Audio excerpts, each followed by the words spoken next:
Doing a countdown. 10, 3, 2, 1, and here we are. We are here today at Monsterama Digital Video Live, doing a panel with monster artists. My name is Mark Maddox, and I do monster artwork and illustration. And I want to say that I am on this panel with my two biggest heroes on the planet, art-wise. Well, James Baum is still alive too, but he couldn't make it. But I am so excited to be here with you. I'm actually nervous because you guys are like so talented and so cool. And I can spot a piece of your artwork like a mile away, and I've got folders with your stuff, just on different hard drives and stuff like that. And it's great to see you. So please, Daniel, introduce yourself and tell us a little bit about you. Well, I'm an illustrator. I was born and raised in Pittsburgh, Pennsylvania. I studied illustration under Ken Lauger, who was a sixth generation Pyle student in a direct line of teacher students from Howard Pyle to my teacher Ken. I've been a professional illustrator for 38 years. Started out doing paperback covers. I worked for TSR for a number of years doing Dragon magazine covers, and I guess about 20 years ago I started doing monster covers, and that kind of reaching back to my own past in the 60s. Yeah. Pulling up some things that I like to do. Cool. So I live in Cherry Hill, New Jersey. I'm married 34 years. I have two wonderful children, and just everything's good. Art is still a wonderful form of expression, and it just I feel blessed that I'm still able to do this.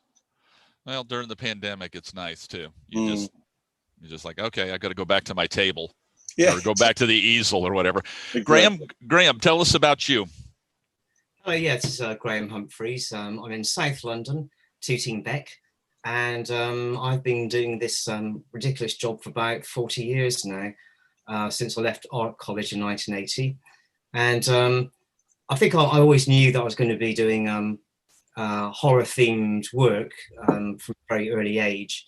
I took an unhealthy interest in horror when I was about 5 years old, and probably still think like a 5-year-old now, really. But yeah, amazingly, 40 years in this career, I'm still doing stuff I love doing. And actually, when I first started my illustration work, it wasn't all horror themed stuff because, like most jobbing freelance illustrators, you just pick up any work that you can. But I did try to nudge it in those early days in the direction I wanted it to go. And I was just very, very fortunate to be in the right place at the right time to get the commission from Palace Pictures for The Evil Dead for the UK campaign. And shortly afterwards, through the same client, worked on the Nightmare on Elm Street series for just the UK market. And really, I guess with those two posters under my belt, that kind of really propelled the career in a direction I really wanted it to go anyway. So I feel very fortunate that, that all these years later, I'm just doing this amazing kind of joyful work, which, it's just I feel so grateful. But also, it's just really great that since the advent of social media in particular, it's really widened the exposure and allowed me to work more internationally, I guess, and actually find some new should we say viewers, if you like, especially in America as well, though. I mean, that's been fantastic just to get the exposure there, and hence why we're able to be here today, I guess, though. But yeah, I'm still as busy as ever. And in fact, the pandemic has been quite interesting because although I usually work from an office space in the West End of London, since the office had to close down, I've just been working from home. And it's actually given me more focus in my work, with less distraction, I guess. And weirdly, the work has not stopped coming in. In fact, it's probably increased slightly And I guess it's partly because with a bit more time on people's hands, they've been able to kind of consider private commissions, for instance, and also with people looking for home entertainment anyway, though, and there's still a fairly healthy market for the physical media stuff. I'm still doing Blu-ray covers and independent film posters as well, though. So this summer has been one of the busiest summers I've ever had. I'm guilty to say. That's great. I'm glad to hear it. I wanted to, I've always, somebody asked me to describe Daniel Horn's work one time, and I said, well, if Rembrandt painted monsters, we'd have Daniel Horn. With Graham Humphreys, I was watching, I was looking at a bunch of art, and I was showing it to my girlfriend, and it was like, Graham does something that, I don't know if you're familiar with the artist Bernie Fuchs. He was very popular over here from like the late 50s all the way up into the mid 70s. He was like I guess the highest paid illustrator here, other than maybe Jack Davis. But his art teacher took him out in the hallway and said, look, quit fighting with the drawing and the color. It's like the color, it doesn't matter what it is as long as the shape's right. Now, Graham to me seems to be like the living embodiment of that, because I look at the color palette and I said, my God, it looks like Graham picked up one of those melted people off of the Devil's Rain off the ground and then made something really beautiful out of those colors. It's like the colors are sort of like this, but then you pull it all together and I'm like, that's just amazing the way he does that. I mean, it's like peachy rotted flesh colors and all this kind of stuff, and then sometimes you'll throw in a bright synthetic green and all that, but it's just amazing to see that. Now you came up with a shorthand, I think. Isn't that what you said one time? You kind of described that because movie art doesn't pay the way it was at one time, that you sort of came up with with your watercolor technique, that you sort of said, okay, I've got to shorten the time that I do the work. Isn't that correct? Yeah, I mean, all the work is deadline driven, and so yeah, the time you spend on something, matters. Especially when there's a fairly tight budget. So, although I'd love to have the luxury of working on something endlessly, you have to do something within a particular amount of time. And so my technique has developed really to accommodate those deadline constraints. And I do remember many, many years ago, probably when I was working with Palace Pictures in particular, the technique I was using then was slightly different, and I'd build up the paintwork over a white sheet, and very occasionally, there'd be little bits of white showing through, and I had a couple of clients complaining that they could see some paper, just like tiny little spots of paper, and that to them, you haven't quite finished your job because I can see bits of paper still. And so I just learned to put washes down so there'd be no white whatsoever showing through at any point, and then build up from that. So really that was one of the reasons I started using a wash technique to build up my work. And also it just fills in areas where you then don't have to actually work in anything at all. They just let the texture create part of the illustration, if you like, though. And so there's not the need just to go literally over the entire surface when you're working. And it means you can just focus on particular areas, the main portraiture or whatever, and without having to worry about, my God, I've still got to fill this space over here. Well, it's actually already filled. Mm-hmm. Yeah. It sounds lazy, but it's not. Well, the final result is spectacular. Now, Daniel, you you work with oils. Is it oil or alkyds, or is it just oils? Oils. And you work on boards, I'm assuming, like masonite or something like that. Prepped. Yeah, masonite, illustration board, a lot.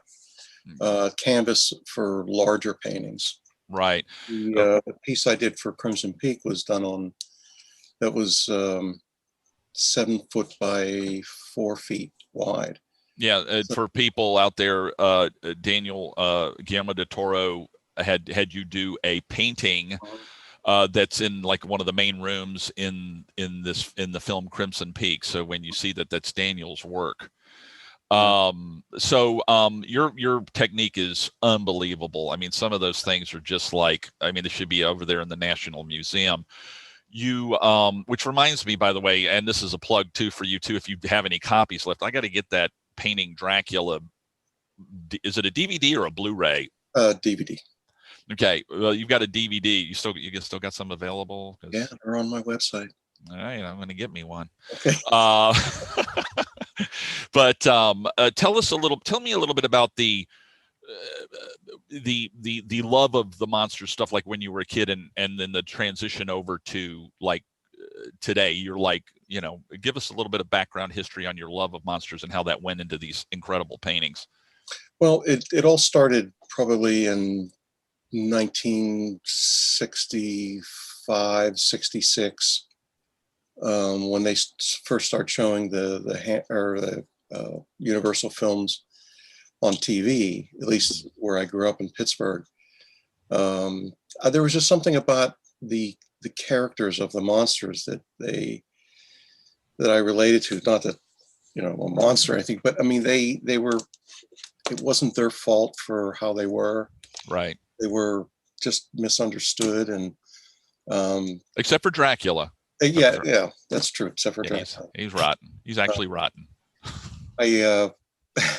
My folks didn't like me reading like famous monsters and that, but I had a really cool aunt at the time who used to sneak me Famous Monsters of Film Man in her go-go boots into my house. Like when she would come over to visit, she would have her go-go boots filled with back issues of Famous Monsters of Film Man, and she'd sneak them to me.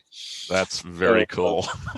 But if you remember back in the day, before cable, before video, when a classic horror film or anything you enjoyed came on TV, or you knew it was going to come on TV, it was an event.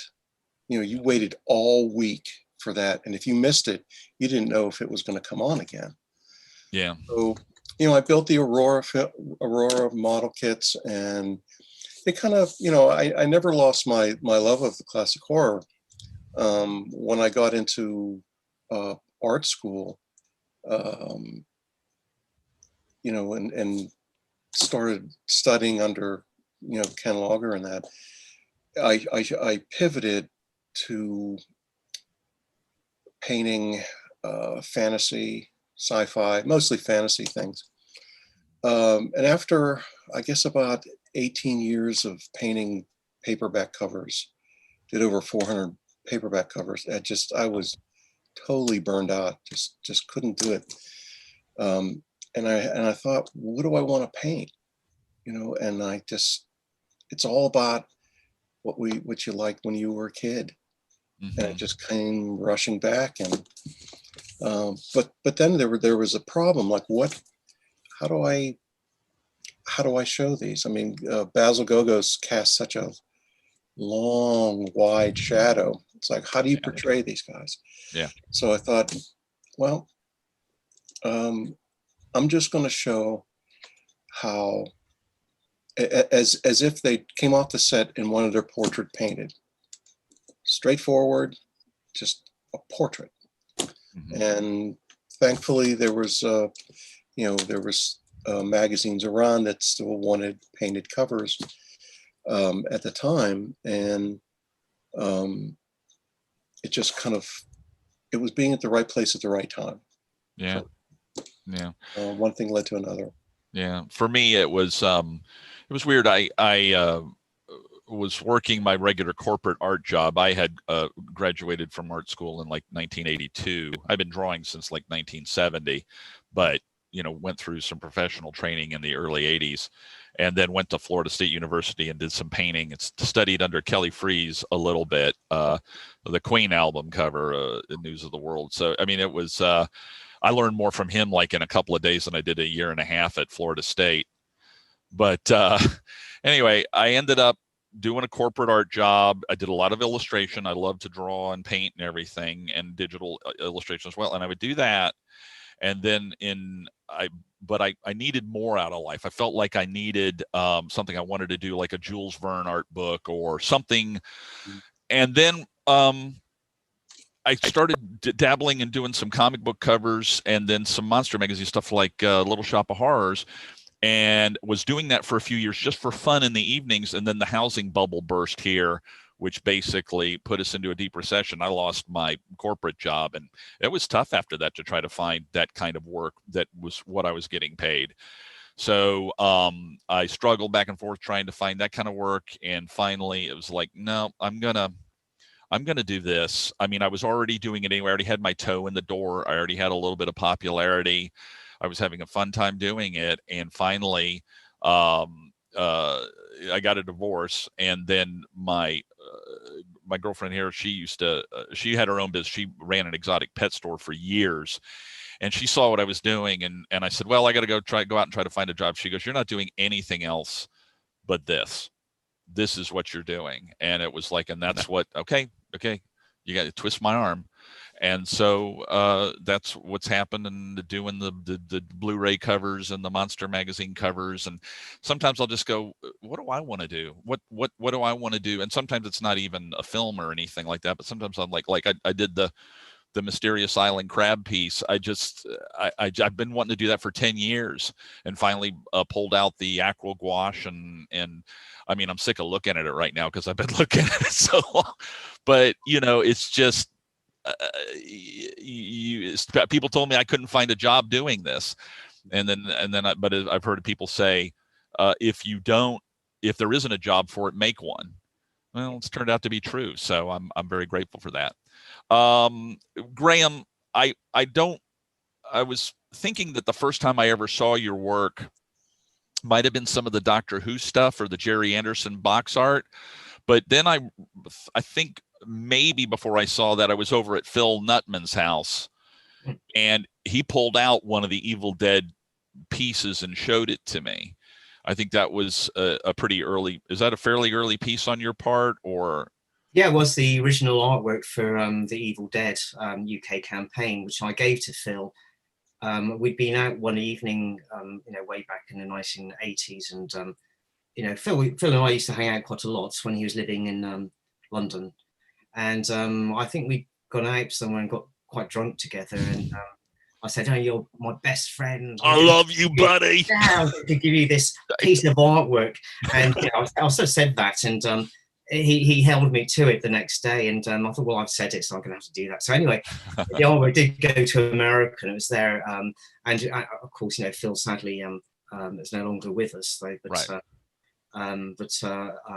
His previous wife, Anya, was very, very kind in ensuring that, in order to honor Phil's memory, that I would retain the artwork, and not I always said that I wouldn't sell it, so it's actually sitting in this very room, actually in the same frame that Phil had. So I do have the artwork here now. But for me, that was such a phenomenal piece of work to get at that time, because it really did kickstart my career. And when I was given that job, although I loved the film, the first screening I was shown, it was something that I did think was just like a sort of almost like a little joke job in a way, though. It's very sort of gleefully B-movie centric piece of work for Sam Raimi. And, obviously he threw in his own love of horror films, which included some of the Hammer stuff, and I could see all those little influences in there. Sure. And it was just a great chance to do something quite fun. And I had no idea that the film would have the success that it did, let alone the longevity of success and associated legacy, shall we say. So it was just quite interesting. That job is still kind of remembered by so many people, especially here in the UK.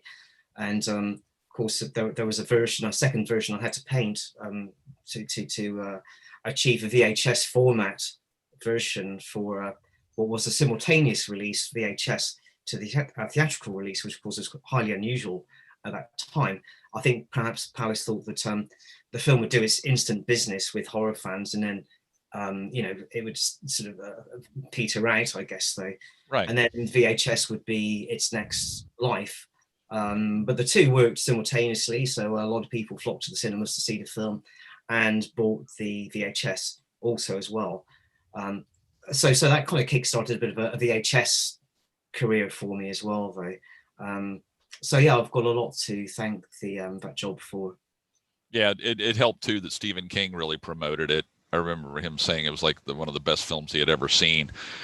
Panning for gold. We pan for gold as horror film fans, and you pan, crap.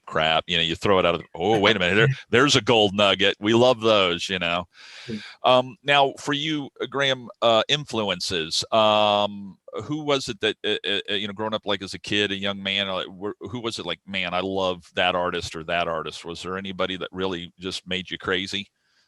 Well, I have to say that much like Daniel, probably around about 1965 also. I mean, I was watching, we had the Monsters showing on TV here, and we didn't get the Universal horror films until a bit later, and those tended to be shown late at night. So if you were young, you probably didn't get a chance to see those until, you hit your teens, really. But the Monsters were my introduction into the sort of classic Universal world, if you like, which I didn't understand at the time that these were based on these classic monsters. I just saw this kind of like monster family, and I just loved it. And at some later point, I kind of realized, okay, well, there are these characters, Frankenstein's monster and Dracula and such like. And I guess some exposure to the Universal films came with magazines that you could get at the time.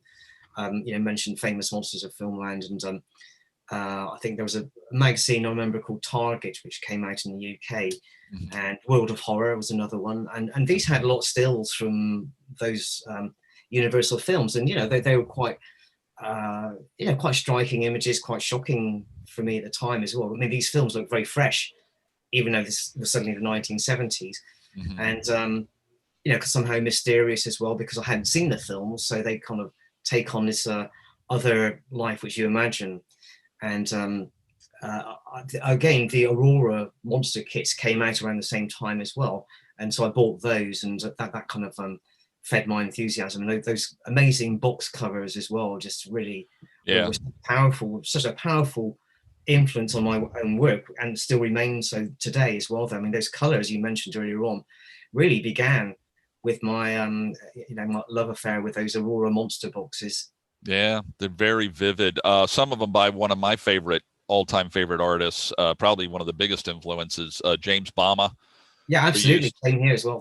Used to do the Doc Savage covers and did some of those monster covers. But I was stunned when I used to see this one's kind of beat up, but this was one of my absolute favorite covers. All the little wrinkles and all the little micro. Daniel, you probably just love this. Oh. And I wish, talk about somebody you wish would put out a DVD of them working. For me, it was Bama. A huge fan of like N.C. Wyeth. I just think that and galleries, going to the galleries and stuff. We have a beautiful Western art gallery near here that has just stunning pieces that your jaw just hits the floor. But Daniel, name some of the artists that you really, I mean, we know Go-Go's, that's like a given, but I mean, was there other people that you just went like, wow, that's for me? Well, Howard Pyle, N.C. Wyeth, a lot of 19th century painters, Waterhouse, Giraud, Tadema. But moving up the timeline, a lot of the illustrators from the 60s and 70s, I think, but as a professional illustrator, as a young illustrator breaking into the field, I think probably the Hildebrandt brothers. Yeah. I own two original Star Wars paintings of theirs. I'm not even that big a Star Wars fan, but I love the painting, So yeah, that's great. The Hildebrands, I think, because they filled in the gap between kind of Wyeth, Pyle, the storytelling painters, and of course, James Bama, you know, and his Doc Savage covers and the Aurora covers. Yeah. It's just really neat how people of our generation, I mean, we've had these wonderful, iconic artists to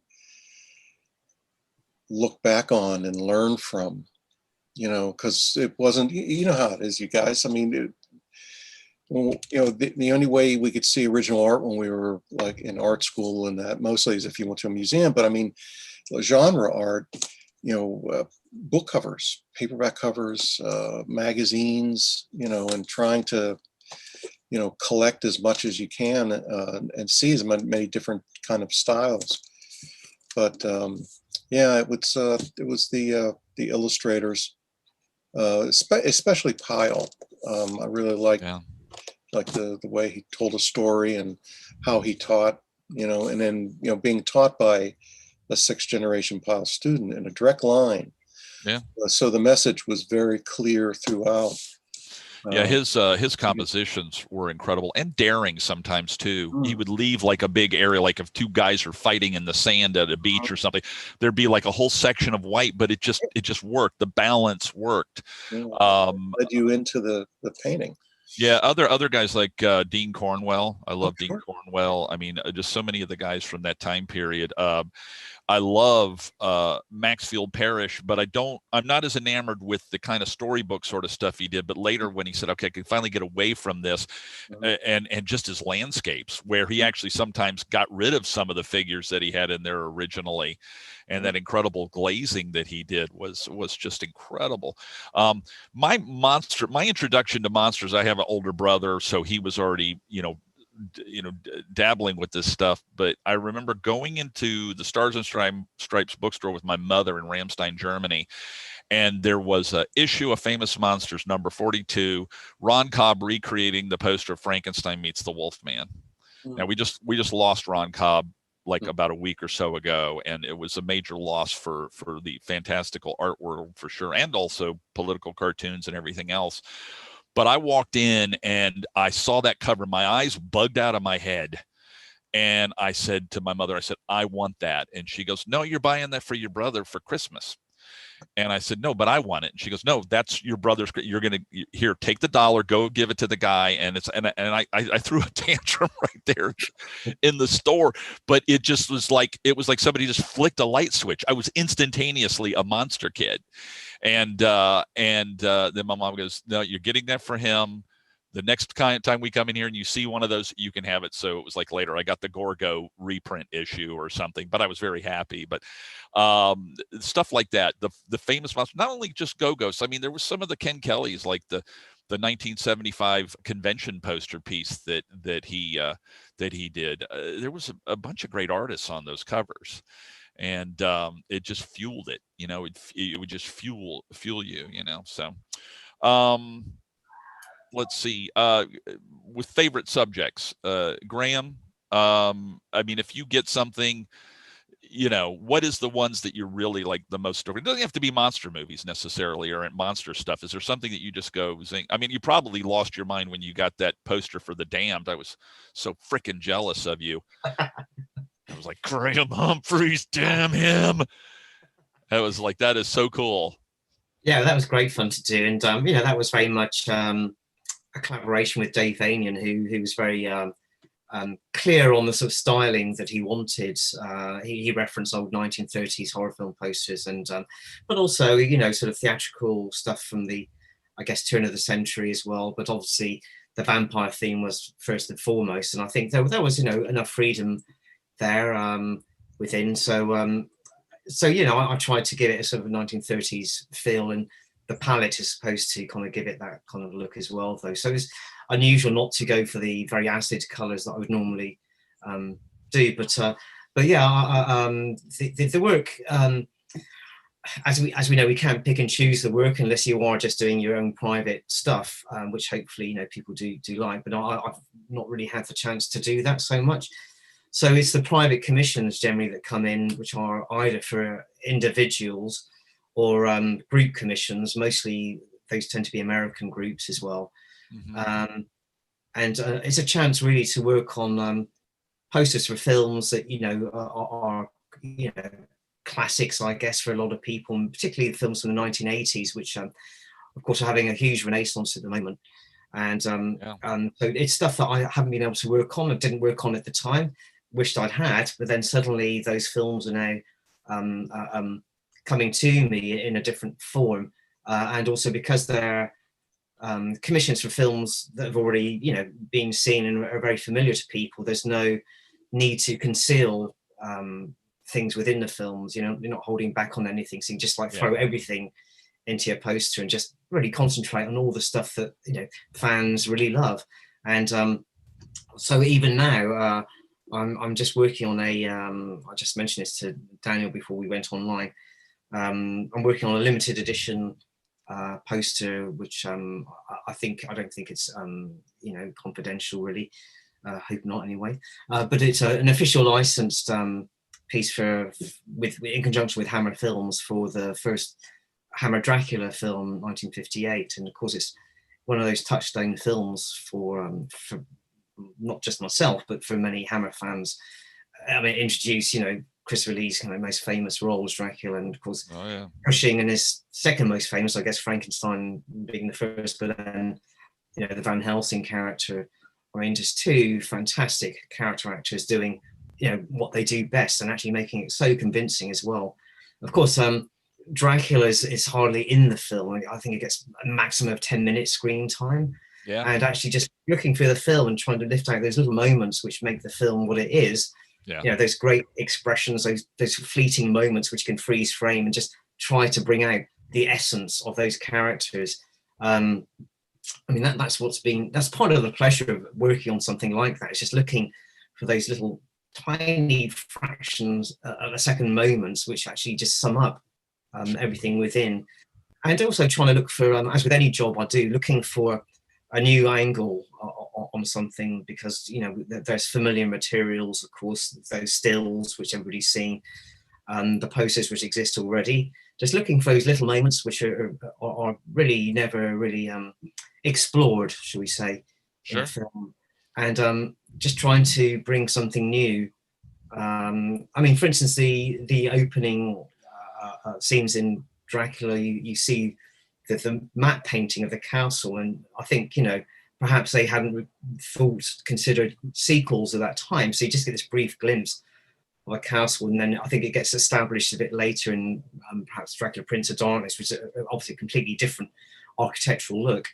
And just trying to expand on what that castle might have looked like in its entirety.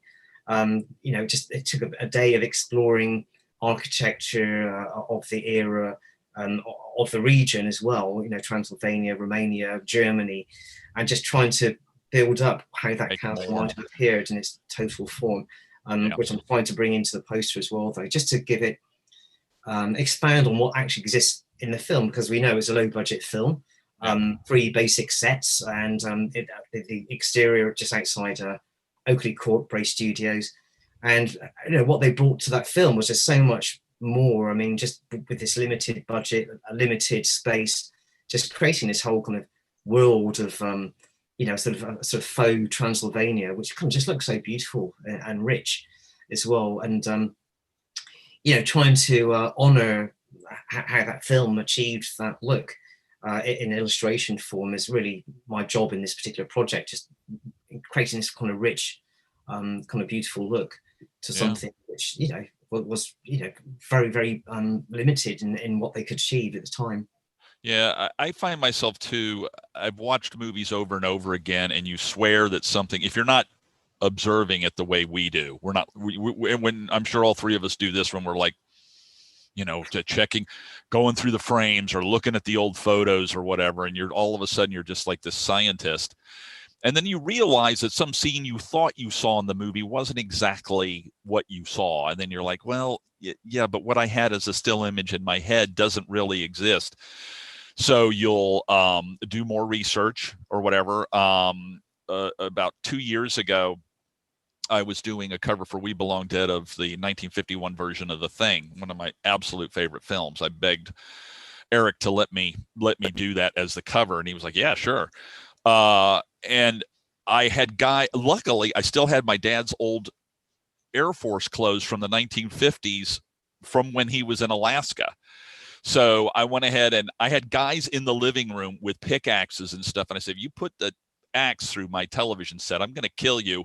But, swinging the axes and looking at researching the Air Force stuff. And there was so much stuff that got left out. I had 2 or 3 more characters I was painting, and it was just like the composition. But I wanted to give more to it. I wanted it to be more, and I wanted it to work as a still image.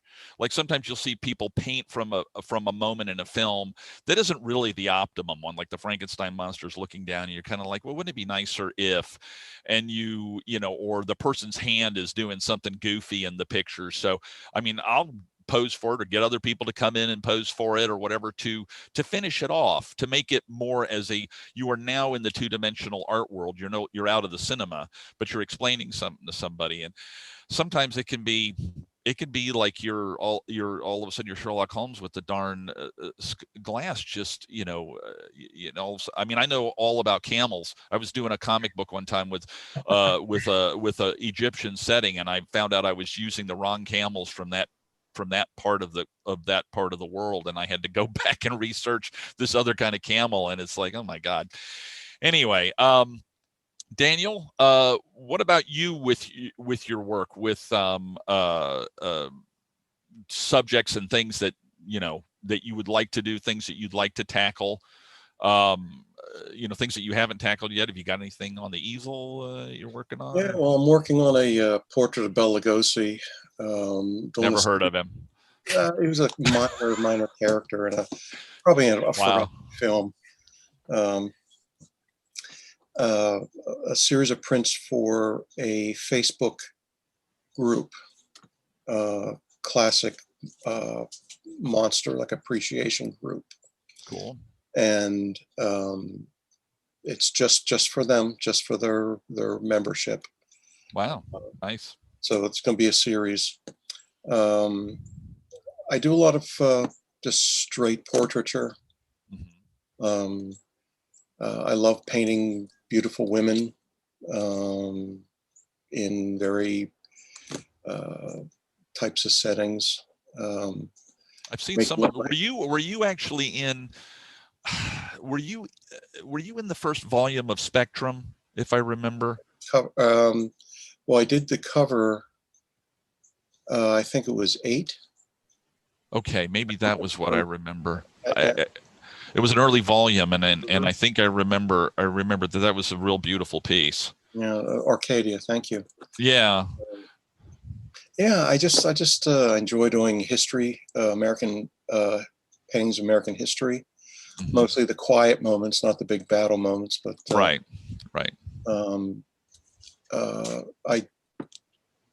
I've seen quite a few of those pieces too. Like you'll do portraits or explorers and stuff like that. Those are beautiful as well. Thank you. But with the historical pieces, I did one of George Washington and Ben Franklin. I didn't want to use like an adaptation of someone else's painting of them, and kind of make my idea kind of fit around the existing pictures. Yeah. So right. I sculpted 2 life-size busts, one of Washington, one of Ben Franklin, and cast them in silicone. They had glass eyes, and I punched the hair in. I also make my own costumes, so I did, of course, researching what Washington wore when he was in office, and had a friend of my son's pose as Washington, and then I got the silicone life-size head, the bust, and I posed it in the same light. I was able to control how I wanted to portray the figures instead of relying on existing things, I'm never going to complain again about having to pick through photo. A guy sculpts like a head of these guys and then poses them, and oh my God. Well, when I was doing a lot of work for TSR, the gaming company, and Dragon Magazine, I would often just sculpt the maquette of the creature, because I figured, if I'm going to paint the figures, the humans realistically, the creatures have to have that same fidelity to Right. realism. Yeah. I mean, that's just what I enjoy. But you have the skill to do that. You have the sculpting skill too. So you've got an angle. Yeah. You've got it. That's It's fantastic. funny though. I never took it in art school. Never messed around with it earlier in my career. But I'm reminded. My mother was a doll maker, and I remember sitting on, and she had her own studio where she would teach, Mhm. and I would sit on the steps and watch these ladies creating dolls from sculpting, painting, making the bodies, the clothing, this whole thing. And I guess somehow it just, it just kind of Yeah.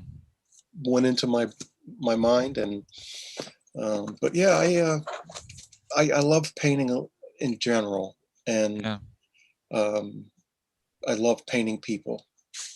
My closest thing to that, my girlfriend's a really good costume maker. She's also a carpenter.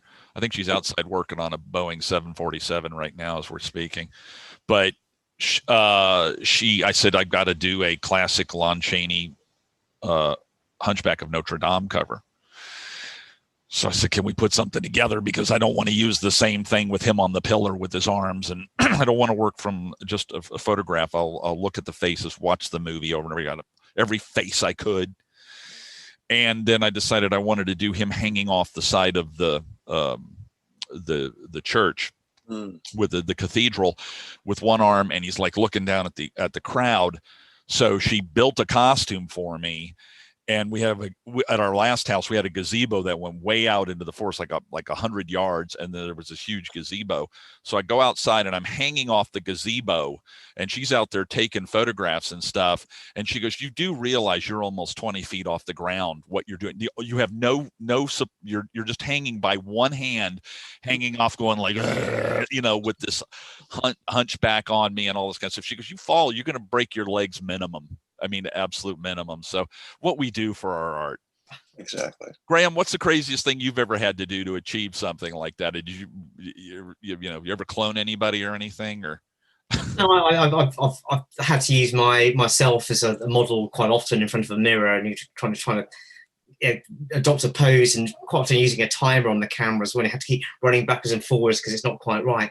And lighting's always an issue as well. I do photograph friends as well. I mean, that's incredibly useful to do. Probably not being in an office environment at the moment, I don't have access to other people who'd be hanging around that I can just grab and photograph. I mean, I think, and Daniel, I'm very impressed with the lengths you go to create your reference, though. I can't match that at all. no, I don't have a gazebo either. But I'm impressed with your with your stunt work there, Mark. Yeah, I'm an idiot. I mean, one of these days I'm going to break my neck. Yeah. So you use Daniel. You use of course oils. I noticed that so some of the ones I'm thinking about, especially like the Boris Karloff from The Raven and stuff. I mean, if there's ever like a scan on the web or something, I don't think I've ever seen a piece of yours actually in person. I don't think I've ever, but photography's pretty good nowadays. And I'll notice you'll put like the little bloodlines in the faces and everything like that. That's dedication. Well, thank you. I like painting life size, my monsters when I can. Like for the magazines, all the heads, they're painted life size. And yeah. Sometimes it depends on the character. Like I don't personally go like crazy with a character, especially the very old characters. I don't like making things up on their faces. But Right. if I see it, I'll paint it. You do have the I don't know if I want to call it a difficulty. This comes back to color versus shape, but you do put in vivid colors. It's not as pop arty looking as Go-Go's. It's more, a little bit more along the lines of, the classic painter, like if John Singer Sargent was to paint a picture of Frankenstein or something, although you put more detail into it, but you do put in, like, there'll be like an orange light coming from back over here and stuff. That's got to be a fun part for you. I know it is for me when I'm in there. We've already talked about Graham's, vomit process, but I love you, Graham. I love you. I'm honored. I love that comparison. Yeah, just think from now on, you're the Devil's Rain palette. Just go with it. You'll never go wrong. But with Daniel, you're more, I don't want to say more serious than Gogos, but your stuff is more in the tradition of somebody who would have painted it 200, 300 years ago. Also, thank you. I consider the error that they're trying to achieve also, like with a Frankenstein, or especially with like the Hammer films, when there's kind of a specific-ish time frame. I like to match the character to the time frame that it was supposedly taken place. But I do, getting back to your the idea of, I like doing a spot color. Of course, you have to consider they're magazine covers, and the job of an artist on a magazine cover is to attract the eye. So I'll do a lime green rim light because it is eye-catching, but also we're all sons of Go-Go's. I mean, we all, it's just in us. Every one of us. And it just, you want to, as different as you want to be, as original as you want to be, you're still in the Sons of Go-Go's, and you still, that's what got us, the color, that's what got us interested in, that's what attracted us when we were kids, the wonderful color.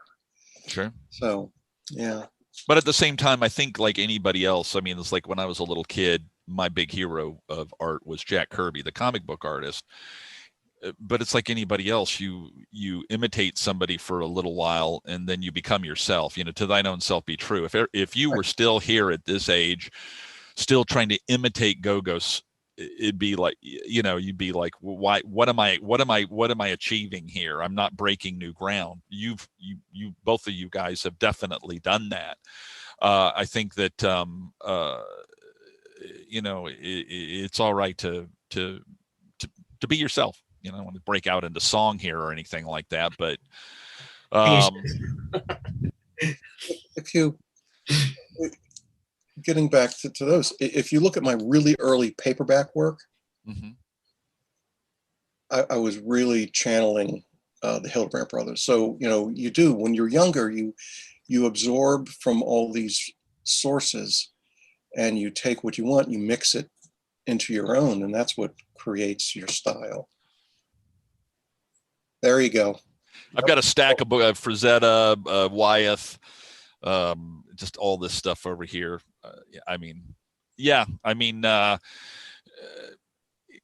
With oh shoot, I forgot my next question. Anybody got a question for me? How much? Where are we? We've got 10 minutes. How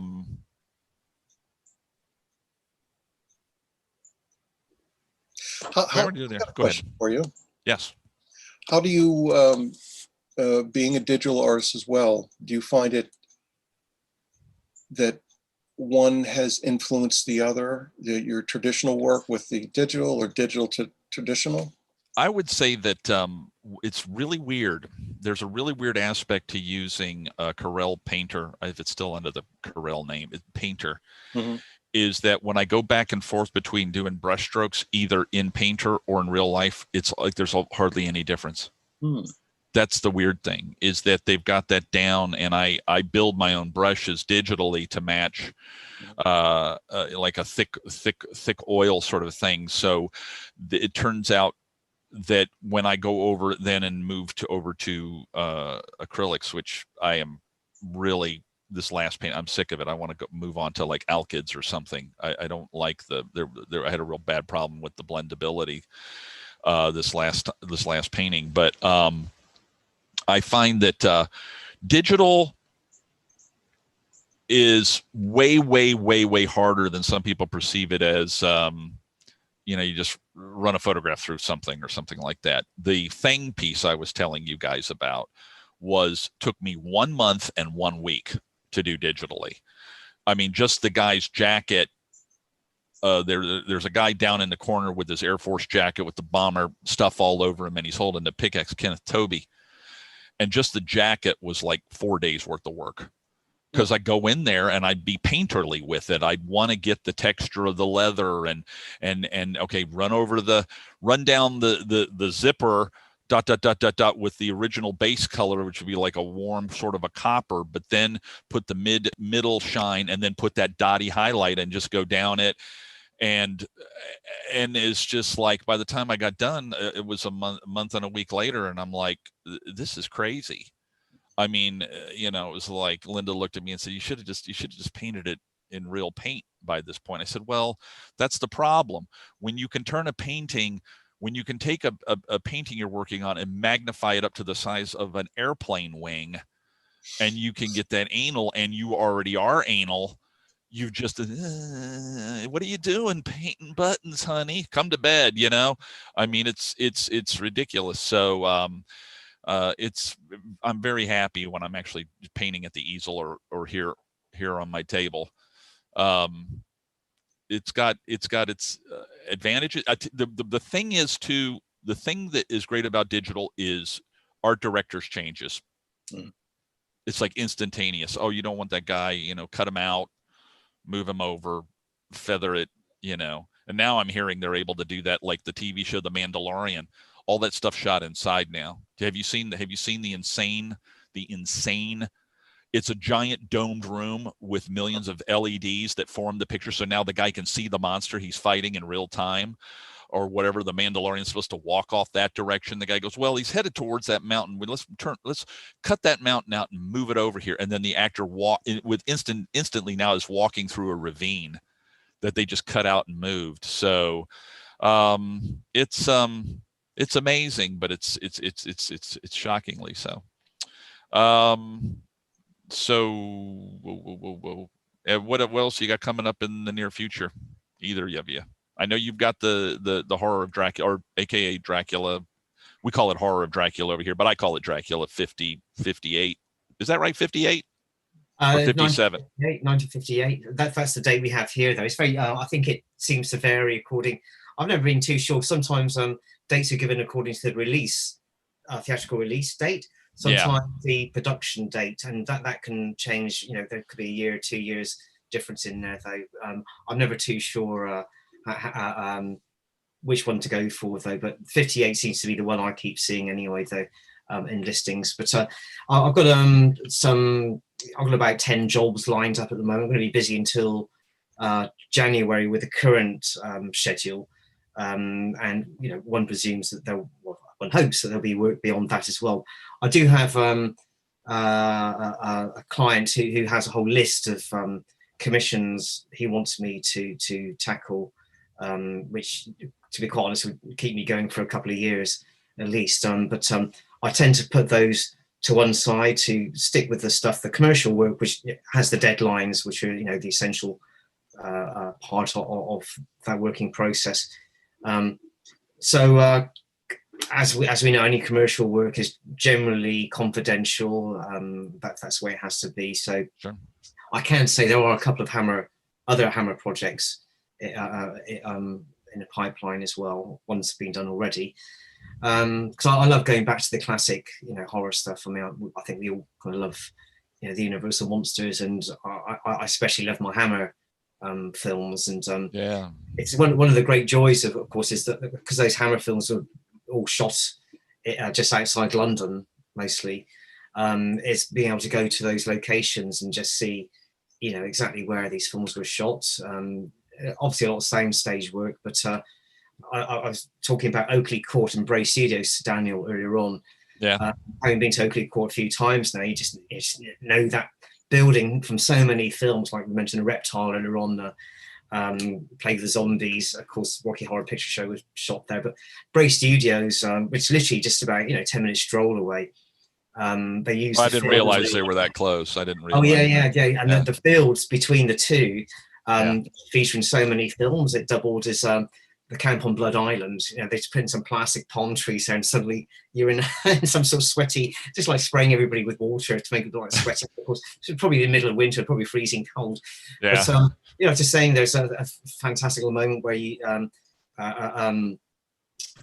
Dracula is driving a coach out of the castle, passes Peter Cushing. You just get a glimpse of the trees, which are supposed to be Romania, Transylvania, wherever. But of course, just between the trees, you can just about make out Oakley Court because it's just there.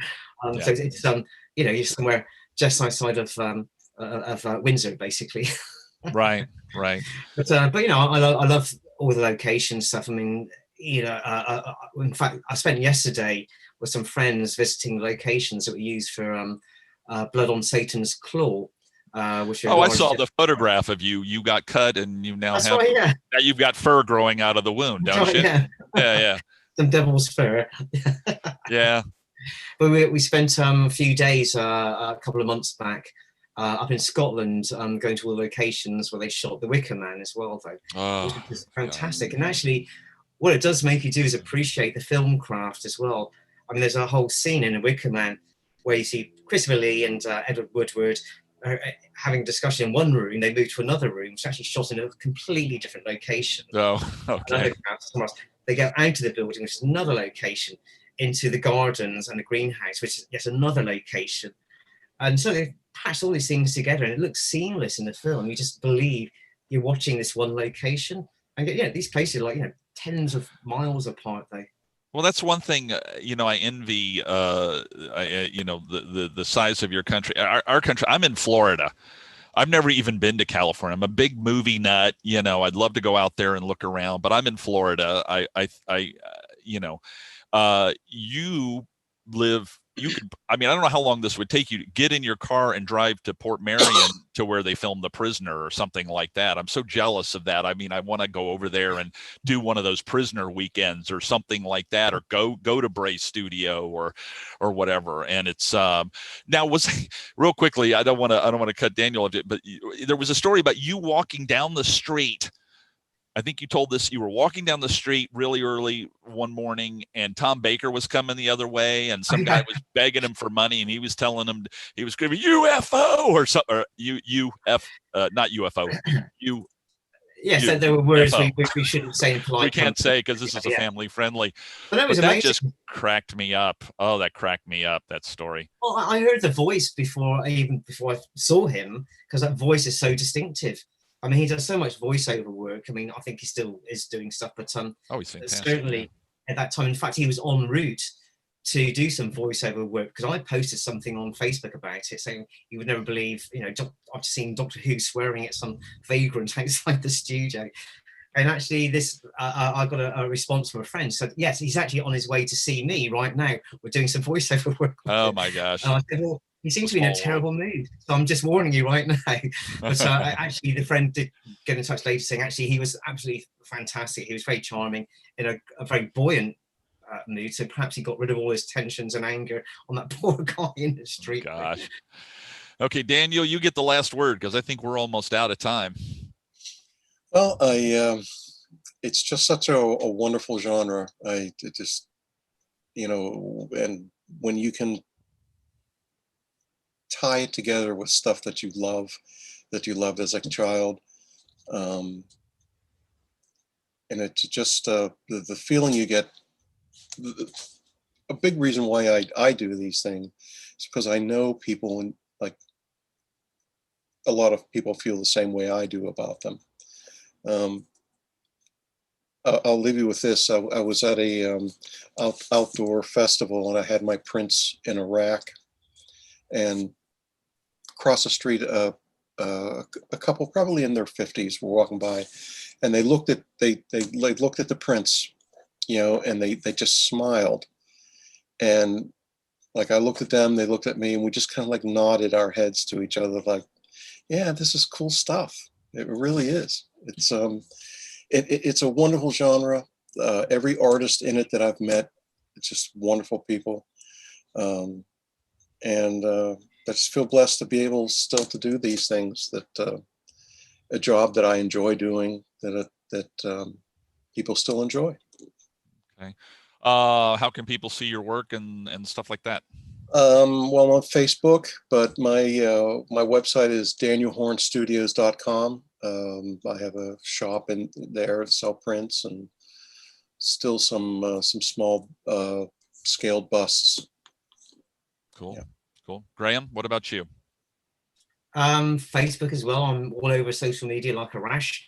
And I do have a website, grahamhumphreys.com, of course, as well, though. So those are the places. I mean, Facebook, Instagram, Twitter, I use all of those. Yeah.